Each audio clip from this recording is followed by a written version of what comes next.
There we go, I think. Does this work?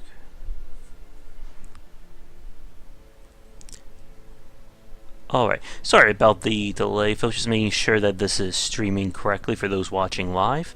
Hello, I'm Josh Beiser. Welcome to another episode of Game Wisdom Examines. Now, you may be noticing that it's Darkest Dungeon again, and I've actually did I think a two-part of this already. But tonight is a special episode.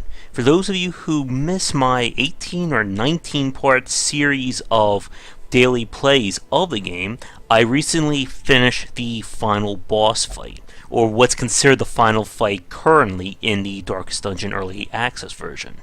So, for tonight, I'm not going to really be playing the game. I just want to comment about my thoughts on it after, wow, over 18, maybe over 20 hours of playing the game so far. So this is basically my updated impressions of the game and what I think about the balance and design. And like I said, we won't be going to any dungeons for this play, so if you miss any of the episodes, you should be able to find them all on the YouTube channel here. So let's begin. I guess the first thing would be, did I like the Darkest Dungeon? And right now that is a resounding yes. This is definitely one of my favorite games so far of 2015. I love the tactical gameplay, how you can basically build your own party from these pretty varied classes, and we've only seen 10 of the max of 15. Now, let's talk about the classes briefly, because I think I've got just about everyone on this list. So, the Jester. Jester is definitely an interesting class. It's the class that you really need to build the party around to fully make use of. And you're going to make most of his use with the Battle Ballad. This, as you can see, increases the speed, which makes characters attack quicker, accuracy, which is self-explanatory, and raises the critical chance. That last one is a biggie. When you have classes that gain either higher damage or have higher crit chances, such as the Grave Robber, or they have skills that naturally have higher crits, such as, let's see, do we have someone with a good example? Such as like this, Collect Bounty, which has a higher crit mod than his other attacks. Having the Jester be able to raise that critical chance further is such a win-win situation. You do more damage and you lower stress. And stress in this game, when you get to the end game, it almost becomes a non-issue unless the run goes horribly, horribly wrong. Next character, the Leper. Leper, as you can see, is one of the characters who I took all the way to the end of my play, and I really like them. They have the most health out of any character in the game, and if you can boost them with the right items that either raise their damage, crit, or accuracy, they can become pretty much a good frontliner. Their main weakness is that none of their skills will hit anything beyond the second position. So if you go up against parties that have heavy tanks in the front, you're sort of forced to wear them down with the Leper. And he's also the worst class to take when fighting the Hag, because he literally can't hit her. But, again, you combine him with a class that either boosts his accuracy or weakens the enemy, and he can just really go to town. But he is also one of the more trinket-dependent classes. As you can see, I have an Ancestral one here, and the Sun Ring. We'll be talking more about what I think about the trinket system in a few minutes. The Grave Robber. At first, this was a very underrated class for me. I really didn't use it that much. But, again, if you build a party around the Jester, you really need to take the Grave Robber, because they have the highest base critical chance out of any of the classes, I believe. As you can see, all their skills, or their attacking skills, have high crit mods to begin with. They also have some really nice skills. Excuse me for one second, I'm just going to get a quick cough. There we go. They also have great accuracy, and two of their skills actually boost the accuracy. Let me see, where are they? Here we go. Poison Dart and Thrown Dagger. They're not so much trinket dependent as the Leper, but they can make use of good ones, like those that raise their attack, those that raise crit, and you don't really need to worry about anything that lowers their accuracy because, again, it's so high up that you really can just ignore it. Okay, the Hellion. Hellion is definitely a strong class. They have skills that can hit just about anyone in the group. They were so powerful that they're, I think, so far the only class that has been nerfed during the early access. Their main weakness has been that some of their more powerful skills, such as the Barbaric Yawp, Breakthrough, and Bleed Out, when they use it, it weakens them for several turns. And the only way to counter that is by using Adrenaline Rush. But even without these powerful skills, they have high damage to begin with, and some of their trinkets are really amazing. This one, the Bleeding Pendant, is probably one of the best trinkets of the game because it has no downsides to it. They're also really good against bosses thanks to their high bleeding abilities with if it bleeds. Another really strong contender for the front row, their only downside is that they have very low health compared to the other front row characters. Okay. The Bounty Hunter. The Bounty Hunter is sort of a very dry thing. The Bounty Hunter is definitely a mix of melee and range capabilities. They're not so much a main character, they're usually one that does backup with another guy. Pretty much because of their collect bounty and finish him, which gain bonuses for if the enemy is marked or stunned respectively. This is why you want to team them up with either someone who can mark, like the Occultist, or stun, like Crusader, Vestal, Hellion, stuff like that. On their own, they're okay, but they're really meant to be like a 1-2 punch with another character. They have some decent range, but again, really, it's their modified melee attacks that you're going to make use of. Their mark is okay, but again, they just thrive so much with an Occultist providing the mark for them.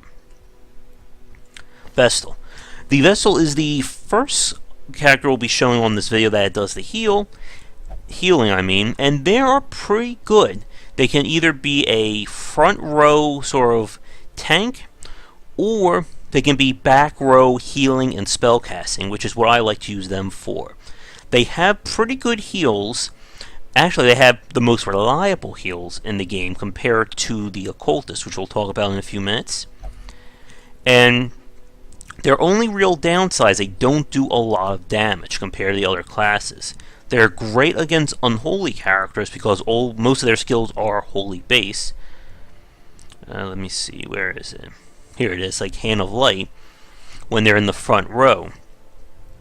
So they're decent front row, they're decent back row. They're a class that you can build pretty much any party around.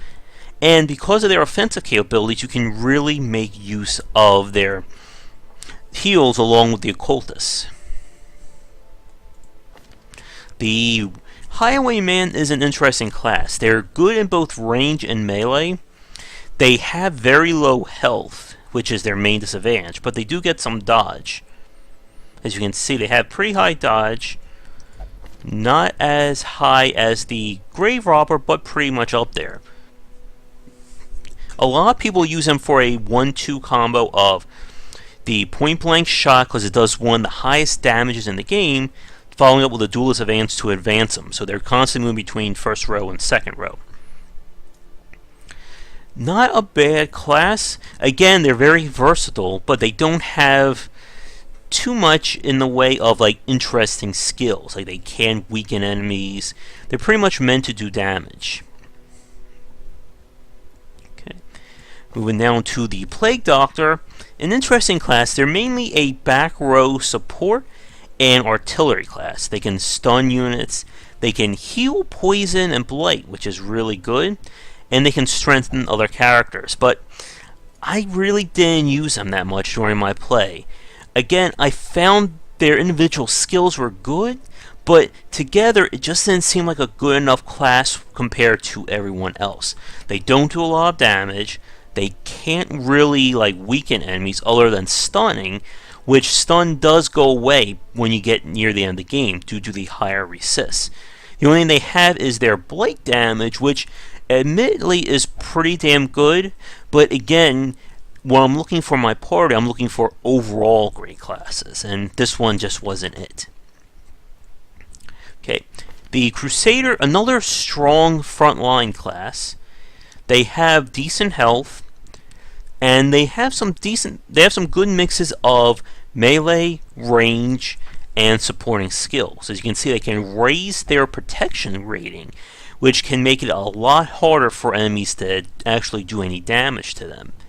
And this lovely skill, the Holy Lance, is a great one to pair with a class that moves around, such as the Highwayman or the Grave Robber, because it does some decent damage, and he can use it to hit the back row, which, as you can see, is the only skill that can do that.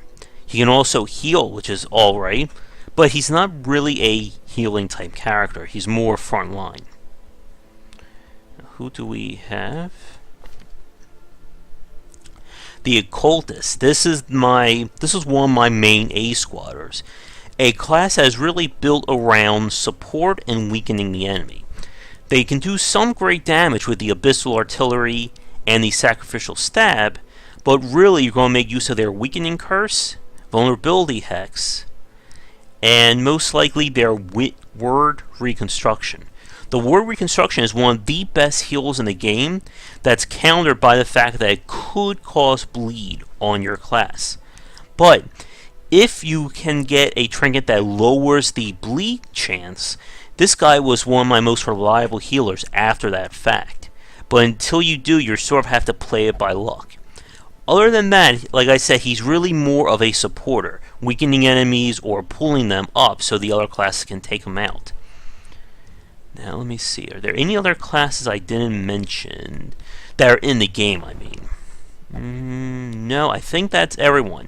There's still 5 more classes coming, and at the time of this video, they announced that the roadmap on the Steam forums for the game, but we don't have an actual timeline for when it's going to come. But we'll save talking about them for another day. Let's talk about the Hamlet system. The Hamlet system is pretty much where Darkest Dungeon reminds me of XCOM, because of the metagame system of you improve the Hamlet, which allows you to improve your heroes, which makes them better in the dungeon, so you can get more resources to improve the Hamlet, and it's basically a positive feedback loop. And I like this system. It's really vital in the early stages when your heroes are so weak that you're basically going to come out of each dungeon barely alive. And upgrading the Hamlet is permanent, and this allows you to make headway. In my play, the turning point that really started to make things better was when I upgraded the Guild and the Blacksmith to full. As you can see, at full range, you get a 50% reduction in training, which allows you to improve their skills at far cheaper costs. And again, for playing the game right now, you really want to upgrade skills that either weaken the enemy or heal yourself as priority, because those skills, when they upgrade, get a boost to their capabilities. That's how my Occultist was able to just wreck a lot of the bosses, because he was weakening them to the point where they were barely doing any damage. And weapons, of course, another big deal. Just being able to raise the stats of it doesn't sound big, going 1 point, but again, it all adds up. And you really need to get that little extra boost to make things better. Now, I really didn't upgrade the other buildings that far, because again, once you get to the end game, you're not really too concerned with stress. However, I did pour a lot of resources into the Sanitarium. One of the late game things I was worried about was getting a lot of negative quirks on my main guys. So by upgrading the Infirmary to 2 slots, which it was at for most of the game, I could basically get my guys fixed two guys at a week. Another really useful strategy. And again, A lot of what makes the Darkest Dungeon interesting is how much the early, mid, and late game changes based on how your Hamlet improves, what happens with your heroes. And if you didn't watch the video series, my main strategy, once I started getting really good trinkets, such as this on my leper, these bad boys on the grave robber, these items really turn the tide. And once you start finding those trinkets and really making use of the nomad wagon to have a greater chance of finding them, it really changes the game and makes it a lot easier. And I'll talk more about the difficulty probably in a few minutes. So, with the Hamlet system, I did enjoy it. I think it's a great way, great way to improve your characters. However, my big problem was, at least for right now, is that I pretty much got everything upgraded to the point I needed, and then there was no other reason to go back to the system. I mean, if you look at my resources down here, I am just freaking loaded with them, and I have no reason or need to spend it anymore. Now, if they do decide to expand the Hamlet in later versions, maybe give it more ranks, things could be different. But at this point in the game, there really is nothing more for me to use this Hamlet for. Maybe if they had like special upgrades, like super expensive ones that can change how the building works or give it additional functionality, that could help. Now, you may have been noticing this little statue in the middle that's been growing but hasn't done anything. This is for the town event system that they're going to add in with a later update, along with color palette changes for your heroes, to give them a little extra touch of class. Now, let's talk about the quest system itself. This is a system that I like. It allows you to have a lot of different options while giving you a chance to be rewarded for them. As you can see, the quests come in different color varieties that determine the ranking. So green is level 1 and 2, yellow will be 3 and 4, and then champion is 5 and 6. Obviously, when they start adding in more levels, there'll be more rankings. Now, if you missed the news, the Darkest Dungeon developer, try saying that 10 times fast, has confirmed that the Cove will be a new area in the early access at some point. I believe in a few weeks, but don't quote me on that. The Darkest Dungeon, however, will not be in the early access. It just won't. That will be saved for the end, and they're promising it's going to be super difficult. I heard you can't escape battles or escape the dungeon when you do them. So it sounds like it's going to add in some much needed difficulty. As for the quests that are in the game right now, I like them. They give some purpose, but it's all really based around the same principles of go in dungeon and clear the rooms out. Some cases you're going to be focusing on battles, other cases you're focusing on finding events, but it's pretty much the same thing. But it works for this game. This is similar to XCOM, where it's more about the individual situations than is about how many mission types there are. Bosses in the game so far, we have the Hag, the Necromancer, and the Pig Swine King? Yeah, there it is. They've already announced there will be more bosses per area. So I think there's going to be, they've already announced, I think, another boss for each of these 3 areas, and there'll probably be 2 bosses for the Cove. I don't know if there's going to be any more than that. The bosses are interesting. One of the things that I really liked about the Darkest Dungeon is that the bosses are not these just stat-based blobs you just keep hitting until you win. Each boss has a unique little quirk to them, whether it's the Swine King's helper or the Necromancer summoning skeletons. My main problem with it, though, is that there's no difference between the Apprentice, Veteran, and Champion rank, and when they add in more levels, of course. I would like to see more variance. Maybe a Hag who has unique abilities, or a Hag where the pot may actually do damage. Maybe it's a magic pot or something, I don't know. But the bosses are good for right now as a foundation, but I would like to see more. And I'm also really curious about what they're going to do with the additional bosses, how they're going to fall into things. Now, would there be anything that I would change for the system? Not really. I know people have complained that sometimes you basically have to take a bye 1 week and go in the dungeon and retreat. But again, that was explicitly designed by the developers to make sure that you're not exploiting things and, only focusing on one group. So with this type of system, you are forced to keep a pool of heroes of varying levels. Because remember, a hero will not go on a quest that's below their rank. So a level 3 hero won't go on Apprentice. A champion level hero won't go on a veteran quest. I do hope, though, that there's going to be more changes to these quests, more variety to the enemies. That's another issue as well, that right now when you do the champion and the veteran level quests, the enemies don't change in terms of attack strategies. They're basically the same, but they have higher stats, and the stun and the blight resist goes up like crazy. There are enemies who have like 140% chance to avoid a stun. And that's not really interesting gameplay. It's just, making it a lot harder for you, but it's not making you think differently. So I hope that when we get later on, they start adding in more content, that we start seeing some new enemies. Okay, let's talk about the trinkets. There we go. 1 second. There we go. Okay, the trinkets in the Darkest Dungeon right now are your sole means of equipping characters with items. The weapons and the armor are locked, so you're not going to find, a super rare leper sword. Although I would really like that. I would like to have, unique items or unique upgrades, just to give it a little bit more flair.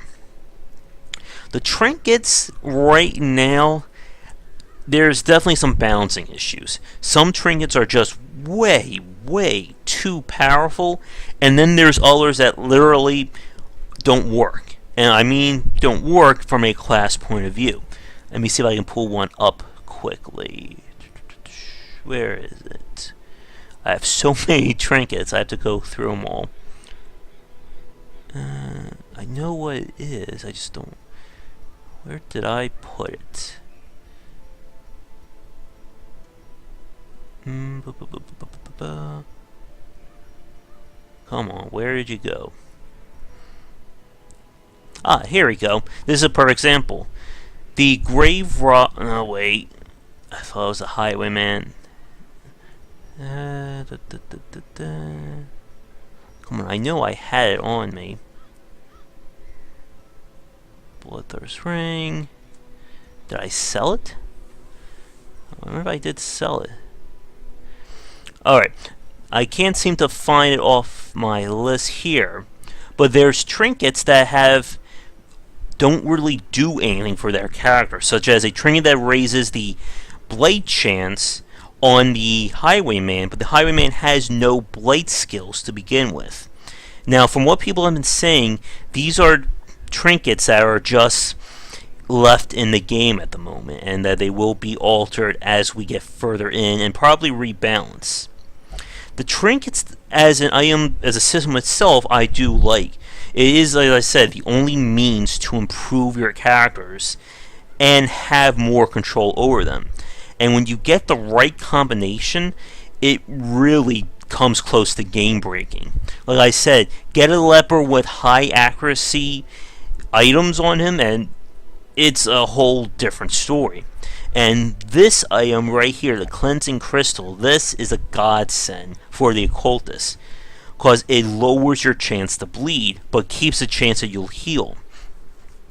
And like I said, when I got that item, it was almost like you could hear the angel choir in the background. It was so amazing. And it just changed so much of my strategy. Well, this is going to bother me, because did I throw that item out? But actually, this is the item that I brought up a few seconds ago. That would be a good example. The Grave Robber doesn't have any skills Oh, yeah, they do have that one. Yeah.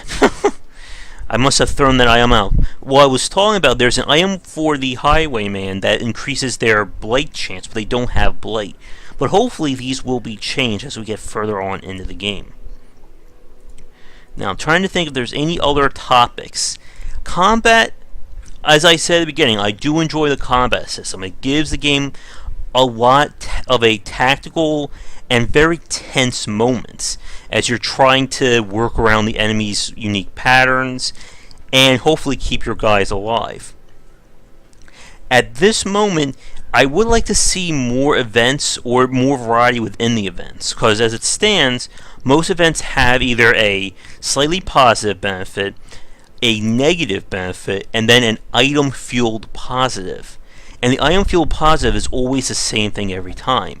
For instance, in the Weld, if you use herbs on rotting carcasses, you're going to always get a huge amount of food. And you can basically plan your run around these items. Speaking of the quests, the only thing that I find a little off would be the camping system. Camping right now is mainly dependent on your character's camping skills, which they all start with 3, and you can buy more from the survivalists, and you can upgrade them to lower the costs. But I really didn't see a point in some of these skills, other than the ones that directly reduce stress or give a very positive perk, like plus 10 accuracy, plus 10 crit, or he's got one less likely to be surprised, increased damage on larger enemies. But right now the system feels a little lacking. I think if you could upgrade the camping skills, or there's more variety of things you could do in the camp, may help things out there. Now, let me see. How long have we been going for? I didn't want this to be too long, because I've spent so much time on this game to begin with. Alright, so I think here's my final thought on the difficulty, and this has been one of the more controversial or highly opinionated topics of the game. A lot of people find the game too hard, some people find it too easy, etc., etc. For me, after spending over 20 hours on this game, oh, excuse me, after spending 20 hours on this game, I find it a little too easy. As I said earlier, once you start getting over that hump and you start improving the Hamlet, improving all the gear and such, it becomes such an easier experience. My A squad, other than just one moment of poor timing, was just demolishing everything. And a lot of the difficulty of the game is just from the early stages, when you are easily taking stress damage, where characters can't do a lot of damage or heal a lot. And again, the trinkets, I think, is a big part of that. Once you start getting very powerful class-related trinkets, it really just changes the whole game up. Again, when you can get a Grave Robber who does extra damage with higher crit chance, it's like, wow. Like, at one point I was just critting almost every other turn, and I have proof of that from the videos. And again, once you start building your parties around these combinations and get into the mid game, the difficulty slowly but surely goes down. So it's hard in the beginning, average in the middle, and then it goes down when you get to the end. So, other than that, like I said, I would like to see more difficulty. I want to see more variations in what can happen in these dungeons. They said that the darkest dungeon section is going to be the hardest, but as it stands right now, there's so many ways to avoid a bad hand that once you get to that mid game, unless you're actively trying to screw yourself in this game, you're not going to lose people. Thanks to the retreat functionality, thanks to being able to exit dungeons at any time. And I think I would like it to be a little harder. Maybe have dungeons that you can't escape, or those that take more of a cost on you.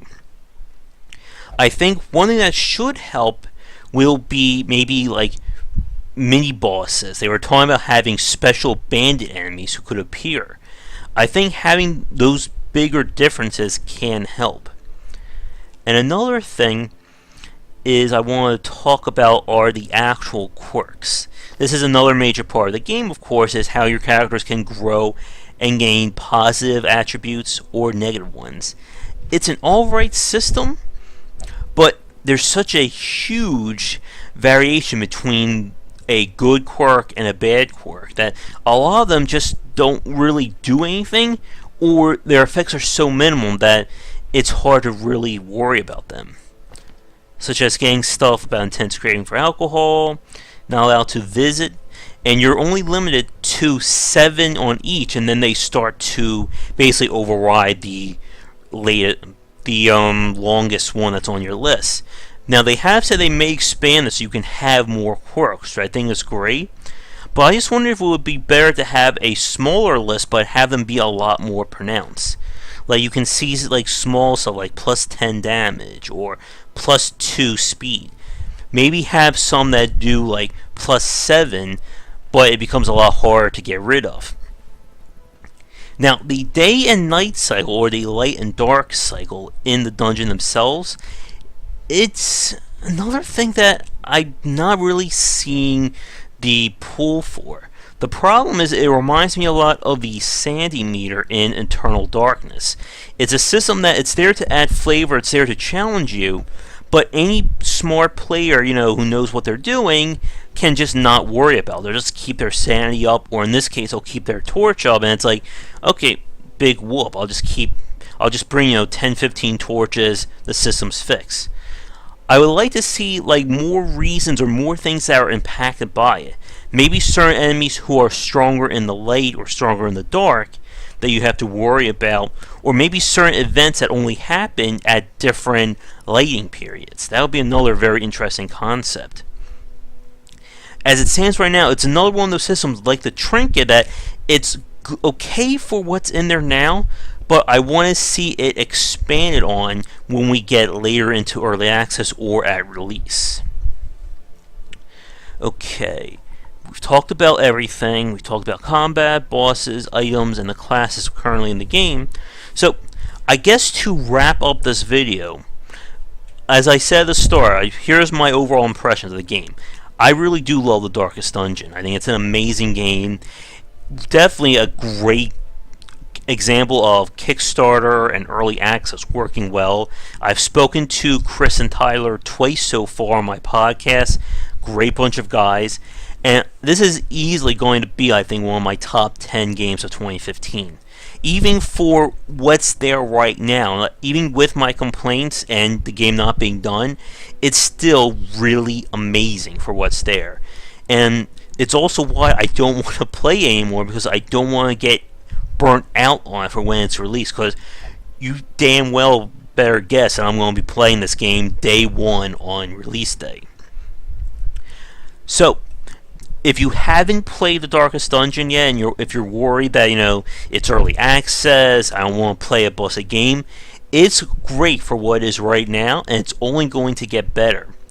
The balancing issues, they're going to be looking at this game, or I bet they're looking at it right now, so I'm sure it's going to be changed between now and the next few months, and when it's in release. And again, we still don't know the full scope of the balance because we haven't seen the last 5 classes. And that's what I find very interesting. As I said, the Plague Doctor really wasn't one of the classes I liked because I didn't really find any real synergy with the other classes. But I have a hunch that we're going to see one of the new 5 classes will have some kind of synergy with them. Maybe a class that gets attack damage on blighted or bled enemies. And I think there's got to be more classes that make use of the Mark. Because the Mark seems like a very basic skill right now, because only one class makes use of it, which is the Bounty Hunter. And my other prediction is I think we're going to see at least one more class that can be a dedicated healer. Right now we have the Vestal and the Occultist, and I don't really want to say the Crusader because they're really meant as front line with emergency heals, not so much a dedicated healer. So I have a feeling we're going to see one more just to give you more options. Sorry. And lastly, I have a feeling we're going to get a Jester nerf. I just have this hunch in the back of my mind about it, because right now the Jester really is just too damn good. his buffs are really great, and it stacks just like how you can weaken an enemy multiple turns. So I mean, the Jester basically can stay in the back row and buff the hell of his party, and it's just going to make combat a lot easier. I'm thinking maybe they'll change it so you can only use it in one position, like the Inspiring Tune, or they may lower the stats. Maybe they'll lower the critical chance, because again, high critical like this, I mean, look at this, it's a +5 at full rank, so if it stacks 3 times, that's a 15% crit increase, and that is huge. Not to mention an 18% accuracy, which for the Leper is another godsend. I also have a feeling they may alter these late items, the sun and the solar related things, because they're also really damn good because they have no real penalty, because you're always going to want to keep your light high, and there's just not enough of a reason to go dark unless you're really in the need for loot. So I think with that, I'm trying to think if there's any other points that I missed talking about. No, I think that's it. Yeah, I can't think of anything else. I already talked about the trinkets, talked about the heirlooms and what I like to see with them. I guess the only other thing would be the inventory. I wonder if they will allow you to expand the inventory. Maybe they'll have some kind of additional building or in the hamlet to upgrade. But I think that's it. And again, I'm just running out of things to talk about because I've spent over 18 episodes plus the other examinations talking about the Darkest Dungeon. So I am Darkest Dungeon out. So with that, I'm going to wrap this video up. As I said, if you're looking for actual gameplay, you can watch the other 18 parts that I've spent talking about the game. But thanks for watching. For right now, or for the foreseeable future, I don't think I'm going to return to the Darkest Dungeon. I'll definitely keep a look on it when we see the updates in the early access, but I don't know if I'm going to put out a full-fledged video at that point. Now, for anyone watching live, if you have any questions as I'm beginning to wrap up, now would be the time to say it. If not, I will probably be saying goodbye at this point. But as I said, while I'm letting them decide, I don't think I'm going to return to the Darkest Dungeon while it's in early access. I'll definitely give it a play when we see more updates. I don't know if I'll do a video for it exclusively, but I will definitely be shooting another video series when the game is released. When we have all the content in the game, I will be putting that back up and seeing if we can get, a completely different experience with the game in retail as opposed to the early access. So, with that said, thank you for watching this video. If you haven't watched the previous 18 parts, make sure to check them out. I definitely grew over the course of those 18, making a lot of stupid mistakes at the beginning to reaching a point of just being cocky by the mid to late. And as I said, make sure to tune in. Hopefully when the game gets updated and released, I'll be back with more Darkest Dungeon. And I, of course, have so many more games to be able to talk about and have daily runs and examine. So, thanks for watching. Please like this video and subscribe to the channel if you want to see more. Make sure to check out game-wisdom.com for posts and podcasts relating to game design in the industry, as well as our Patreon campaign to secure monthly funding for the site. So, with that, I will be ending it here, and I will hopefully be back with more Darkest Dungeon in a few months. Take care, everybody.